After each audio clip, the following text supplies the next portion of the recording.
Selamat pagi sobat perempuan dan anak dimanapun kamu berada. Selamat datang di podcast Cik Puan, cerita kita perempuan dan anak. Persembahan dari Dinas Pemberdayaan Perempuan, Perlindungan Anak dan Pemberdayaan Masyarakat Kota Pekanbaru. Buat kamu sobat perempuan dan anak dimanapun kamu berada, kali ini telah hadir bersama kita Kak Sherly dari Puspaga, Pusat Pelayanan Keluarga. Halo Kak Sherly. Halo Dinda. Gimana kabarnya nih Kak Sherly? Alhamdulillah sehat. Dinda sendiri gimana kabarnya? Alhamdulillah sehat dan semangat tentunya. Dan semangat sekali sepertinya ya. Kali ini kebetulan kita rilis episode pertama nih Kak Sherly, perdana podcast Cik Puan, cerita kita perempuan dan anak.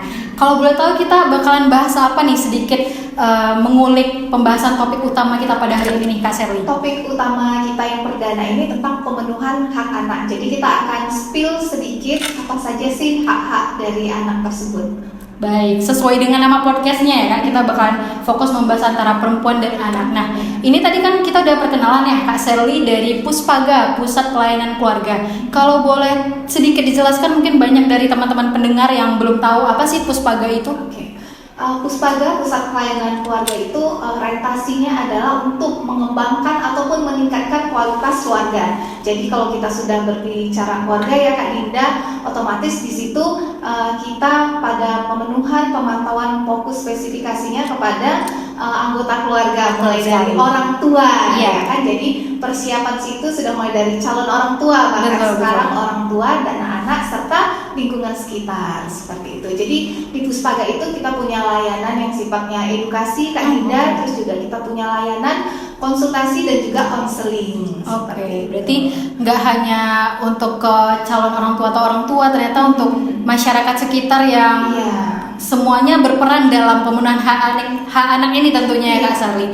Nah, kalau betul tadi udah sedikit menjelaskan dari peran Puspaga itu, tadi ada edukasi, ada pelayanan untuk keluarga, konsultasi juga. Nah, kalau boleh tahu itu untuk yang sudah dijalankan, mungkin program-programnya yang paling unggul dari Puspaga itu apa sih? Boleh diceritakan sedikit? Kalau agenda kita seperti tahun ini, kita punya namanya kegiatan gasing, itu kita turun ke sekolah-sekolah serta pendidikan alternatif ataupun pengasuhan alternatif seperti panti asuhan gitu, daycare. Nah, itu untuk memberikan edukasi tentang pengasuhan. Jadi waktu gasing kita turun ke sekolah-sekolah itu Kak Dinda, temanya tahun ini kali ini kita mengangkat tentang pencegahan perkawinan anak. Nah, kalau ke pengasuhan alternatif kemarin kita berdiskusi tentang pengasuhan yang positif. Nah, jadi memang orientasinya nggak jauh-jauh nih tentang pengembangan keluarga. Oke. Karena dari pemenuhan hak itu sendiri dimulai dari keluarga itu sendiri. Iya, tentu otomatis ya kan. Yang paling bertanggung jawab itu adalah kedua orang tua. Oke, berarti untuk tahun ini dari program Puspaga itu sendiri untuk pencegahan perkawinan anak. Nah, ini ngomong tentang pencegahan perkawinan anak, ini apa aja sih peran dari Puspaga itu sendiri dalam pencegahan itu?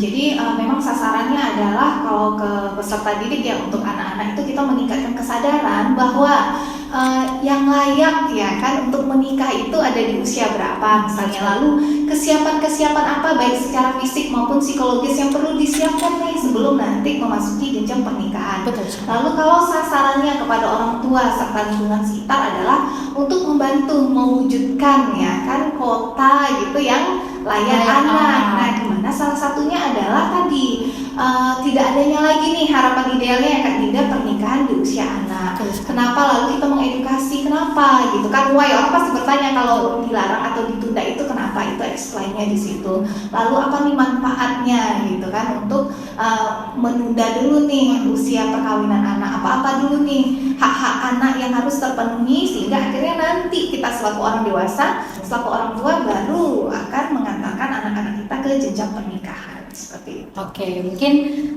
ini menjadi isu yang sangat diperhatikan terutama bagi pemerintah juga ya, dan tentu kita butuh bantuan dari kesadaran masyarakat sendiri ya Kak Sherly. Jadi memang masyarakat kita edukasi untuk semakin beramai-ramai nih, bahwa bukan kita dukung nih ya kan, tapi masih banyak cara alternatif lain yang bisa kita siapkan dulu nih untuk generasi kita sebelum kita ngantar ke jenjang pernikahan.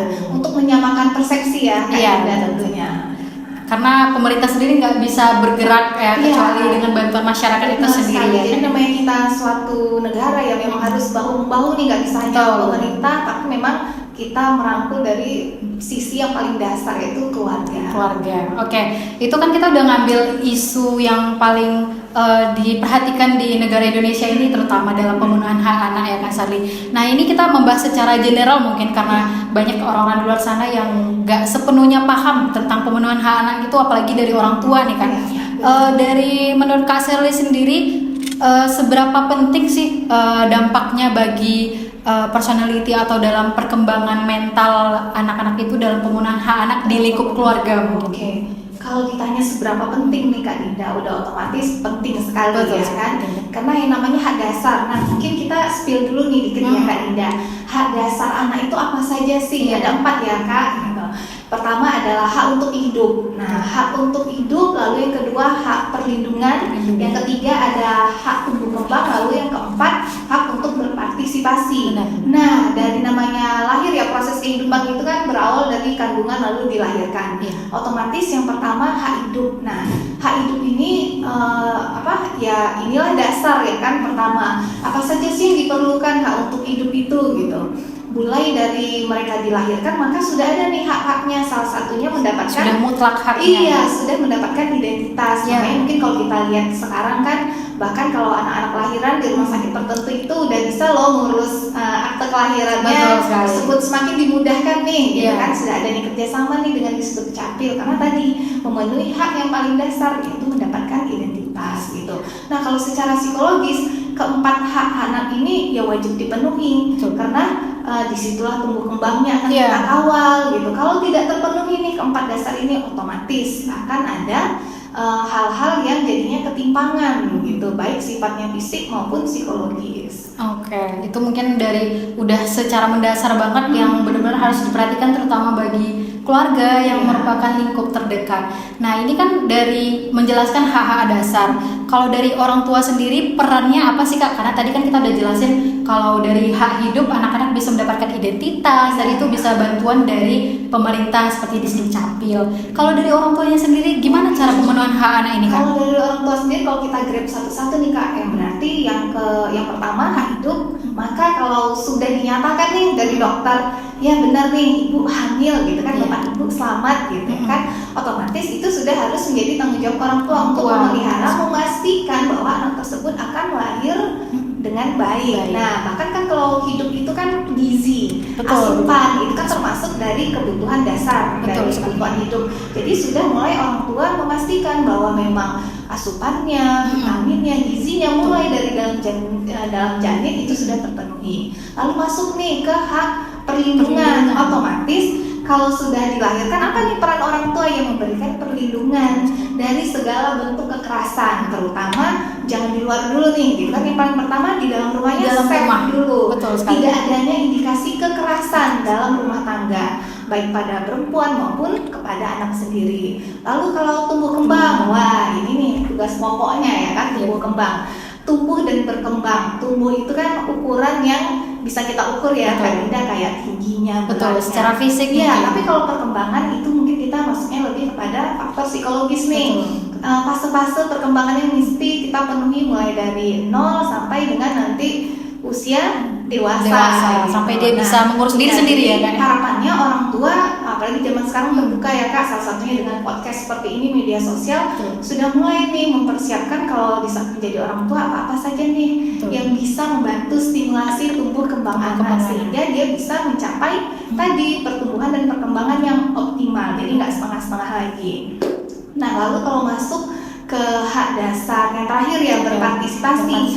Nah itu diharapkan peran orang tua menyadari kalau saya dititipkan anak itu bukan berarti anak adalah objek hal yang kita miliki, tapi dengan kesadaran bahwa anak itu adalah ya individu yang utuh sendiri gitu. Jadi kita sudah menghormatinya ya sedini mungkin gitu. Sebagai seorang manusia. Iya, sebagai seorang manusia gitu. Jadi itu kan segala bentuk. Jadi otomatis aplikasinya dalam perilaku, pendapatnya dia, sarannya dia, keluh kesahnya mungkin, curhat kali ya kayak.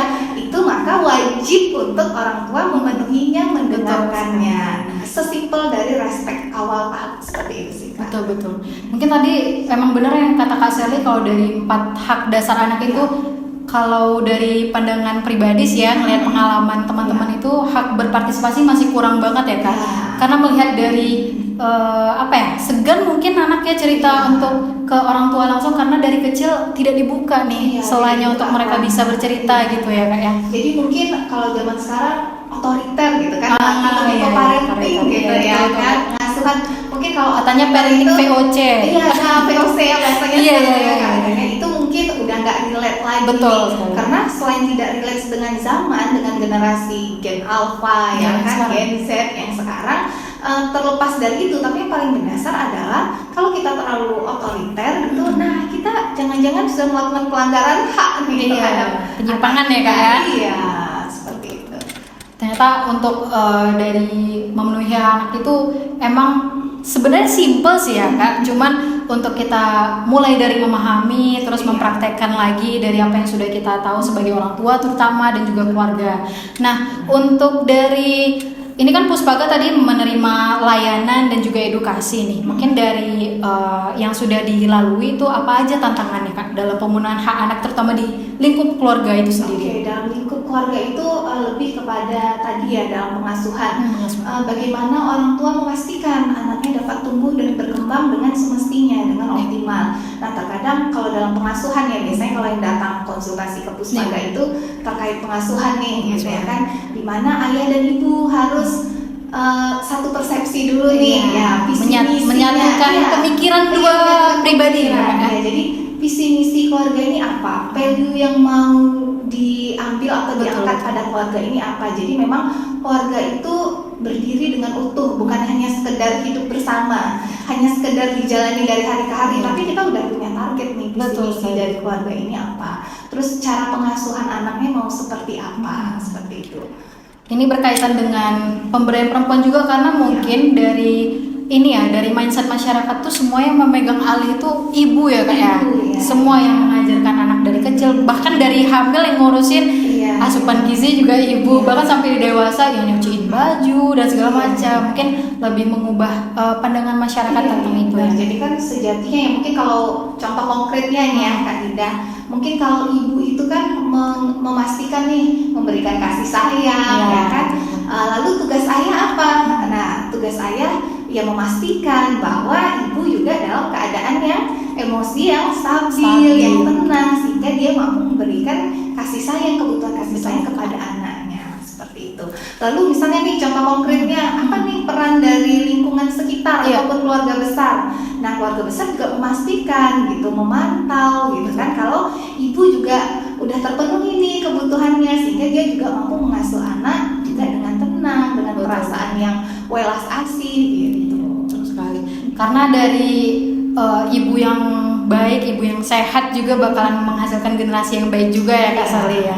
Karena dasar mungkin karena itu pemerintah menugaskan ya kan kita di Dinas Pemberdayaan Perempuan dan Perlindungan Anak punya Puspaga juga untuk konsennya ini tadi bergeraknya dari dasar nih pengasuhan, karena itu aset investasi pertama kita. Mungkin ada pesan-pesan nggak Kak untuk pendengar nih yang mungkin ada dari usia yang sudah siap menikah, mungkin untuk mempersiapkan diri sebelum menikah, menerima pasangan, atau nanti yang sedang mempersiapkan punya anak gitu, untuk dalam pemenuhan hak anak ini sendiri.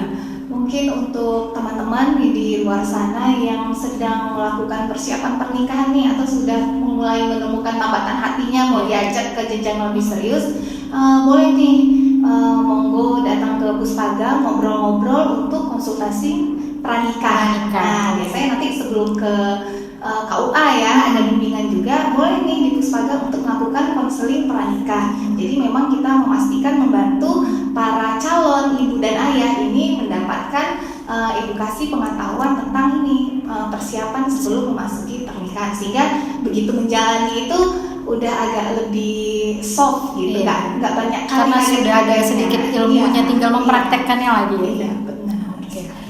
Mungkin untuk terakhir nih dari Kak Sally, kan kita pada tahun ini Puspaga untuk pencegahan perkawinan anak. Mungkin ke masyarakat di luar sana gimana sih caranya untuk lebih aware lagi nih untuk pencegahan perkawinan anak, karena kan nggak hanya dari lingkungan keluarga, mungkin dari institusi pendidikan bisa melakukan pencegahan itu sendiri. Mungkin ada tipsnya kali dari Kak Sally. Tipsnya pasti namanya pencegahan perkawinan anak ya kan, berarti hal-hal yang harus dihindari. Betul. Untuk tidak mendukung terjadinya pernikahan, itulah tugas kita selaku orang dewasa nih untuk mengawali ini. Berarti mulai dari tata cara adab dalam pergaulan, lalu pengenalan konsep. Misalnya nih kalau value keluarganya membenarkan anaknya untuk pacaran, karena kan beda-beda ya, ada yang keluarga welcome nih boleh, Betul. ada keluarga yang memang no nggak boleh gitu pacaran. Strict parents katanya ya Kak ya. Ya, tapi itu kembali lagi kan, kita menghargai apapun value-value dari setiap keluarga. Tapi yang dipastikan adalah kalau memang tidak membenarkan, why, apa alasannya itu dijelaskan. Kalaupun memang boleh, ya kan, boleh itu tapi batasannya semana. Jangan hanya, "Ma boleh saya pacaran?" Boleh, gitu ya kan. Tapi bolehnya ini batasannya itu sejauh apa. Terus hal-hal apa yang harus dijaga seperti itu, sehingga kalaupun berjalan itu dalam koridor hubungan yang sehat gitu, saling suportif gitu, bukan adanya terjadinya hal-hal yang merugikan sebelah pihak, terutama perempuan nih. Perempuan yang saling dirugikan. Sehingga tidak terjadilah tadi ya kan perkawinan anak. Nah, seperti itu kan. Mungkin lebih ke pendisiplinan dari mulai keluarga. Iya. Jadi memang tadi hak yang apresiasi Iya, kan, untuk berpartisipasi gitu kan, kita memberikan apresiasi kalau oke, menurut kamu pacaran itu seperti apa, yang kamu ketahui seperti apa. Kalau memang itu tidak sesuai dengan value keluarga kita, itu yang kita luruskan. Nah, ternyata hubungan yang sehat itu, hubungan yang diridhoi Allah itu seperti ini. Nah, disitulah ruang diskusi terjadi, di mana satu sisi kita sebagai orang tua memenuhi tanggung jawab kita, dan anak juga mendapatkan hak dasarnya tadi untuk berpartisipasi. Semuanya beriringan ya. Iya, jadi memang namanya pengasuhan ya, itu kan tidak hanya satu pihak, tapi adanya interaksi antara orang tua dan anak itu tercipta dengan baik, dengan sehat gitu, dan saling terbuka, tapi juga suportif nih, menghargai batasan masing-masing seperti itu. Jadi intinya komunikasi dua arah lah ya, antara orang tua dan juga anak. Karena mungkin contohnya kayak di sekolah kali ya, kalau misalnya cuma diberi aturan tapi nggak dikasih tahu apa tujuan dari aturan itu, anak-anak untuk apa dipatuhin kalau nggak ada tujuannya gitu kali. Jangan nanti slogannya peraturan itu dibuat untuk dilanggar gitu ya, karena tidak ada tujuannya. Ya, karena biasanya kenapa statement itu keluar, anak-anak belum dapat tuh feel-nya. Why saya tidak boleh melakukan ini. Itu yang selaku kita orang dewasa, baik orang tua, guru, pendidik, pendamping, itu yang mesti memastikan begitu adanya rules ataupun peraturan dapat nih ke anak, apa nih tujuannya itu sampai itu dapat mereka pahami, sehingga itu akan benar-benar mereka lakukan dengan penuh kesadaran, bukan lagi hanya sekedar ancam-ancaman nih, sebuah larangan yang dia nggak tahu juntrungan efeknya buat dia itu apa. Lebih dijelaskan lagi ya intinya. Jadi kalau bisa disimpulkan, untuk pemenuhan hak anak ini, teman-teman sobat perempuan dan anak dimanapun berada, tidak hanya tanggung jawab orang tua, tapi juga tanggung jawab keluarga inti, terutama di lingkup terdekat, dan juga kewajiban dari masyarakat, termasuk dari institusi pendidikan tadi, dari pendidik dan juga pemerintah itu sendiri dalam membuat kebijakan mungkin. Nah, mungkin ada info lokasi atau layanan panggilan untuk Puspaga sendiri kan? Layanan Puspaga sendiri kita di Jalan Kim Ujung nomor 56, kita satu gedung dengan UPT PPA. Jadi kalau teman-teman, para orang tua ataupun adik-adik rekan semua mau datang untuk berkonsultasi, konseling, silakan ke Jalan Kim Ujung nomor 56. Tinggal cari nih di Maps ya kan. Sudah ada lokasi. Udah ada kok gitu. Nggak susah nyarinya. Jadi memang jam operasionalnya dari Senin sampai Jumat ya kan. Boleh ada nomor WhatsApp kita juga, baik offline maupun online boleh. Jadi nanti akan ada prosedurnya, kita appointment, lalu nanti janjian ketemu. Atau mungkin kalau teman-teman mau mengundang Puspaga untuk memberikan edukasi, mau request tema tertentu juga boleh. Silakan masukkan suratnya ke dinas kita DP3 APM untuk nanti kita menyapa nih ke instansinya. Boleh. Jadi nggak hanya kita untuk pelayanan ya, untuk edukasi juga, kolaborasi dengan sekolah atau institusi pendidikan ataupun instansi pemerintah lainnya boleh banget ya Kak Sally. Boleh. Oke, mungkin itu aja untuk pembahasan kita kali ini, karena kita akan banyak episode selanjutnya mengundang narasumber keren lainnya. Terima kasih banyak Kak Sally sudah hadir. Semoga yang kita bicarakan hari ini bisa membawakan manfaat dan juga ilmu untuk pendengar di rumah sobat perempuan dan anak. Oke, itu dia episode pertama kita Sobat Cipuan, cerita kita perempuan dan anak. Sampai jumpa di episode selanjutnya. Assalamualaikum warahmatullahi wabarakatuh.